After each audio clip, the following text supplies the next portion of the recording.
कर्ज फेडण्यासाठी उसने पैसे दिले नाहीत म्हणून नातवानेच केला आजीचा खून। अंगावरील दागिने घेऊन केले पलायन। सेनापती कापशी येथे पैसे उसने न दिल्यामुळे एका नातवानेच आजीचा खून केला अशी बातमी समोर येत आहे। बातमी अशी की आरोपी गणेश राजाराम चौगुले हा विक्रमनगर इचलकरंजी मध्ये राहत होता।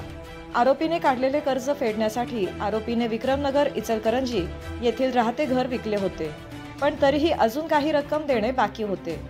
सेनापती कापशी येथे राहणाऱ्या सगुना तुकाराम जाधव या आपल्या आजीच्या बँक खात्यामध्ये 2 लाख रुपयांची रक्कम आहे ही गोष्ट आरोपी जाणून होता।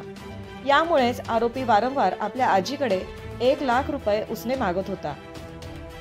पण आजीला देखील आपल्या नातवाविषयी संपूर्ण माहिती असल्यामुळे आजी उसने पैसे देण्यासाठी नकार देत होती।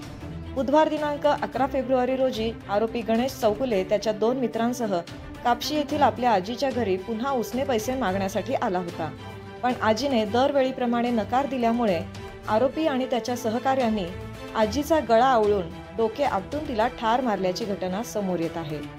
ठार मारून आजीच्या हातातील सोन्याच्या 2 पाटल्या व कानातील सोन्याची कर्णफुले काढून नेली होती। याबाबतची फिर्याद मुरगुड पोलीस स्टेशन येथे सेनापती कापशी येथील सुशांत पुंडलिक जाधव यांनी दिली आहे। पोलिसांनी वेगाने तपास करून नातू गणेश याला इचलकरंजीमधून ताब्यात घेतले। गुन्हेगाराने गुन्ह्याची कबुली दिली आहे। पुढील अधिक तपास मुरगुड पोलीस स्टेशनचे सहाय्यक पोलीस निरीक्षक बाबासाहेब सरवदे करत आहेत।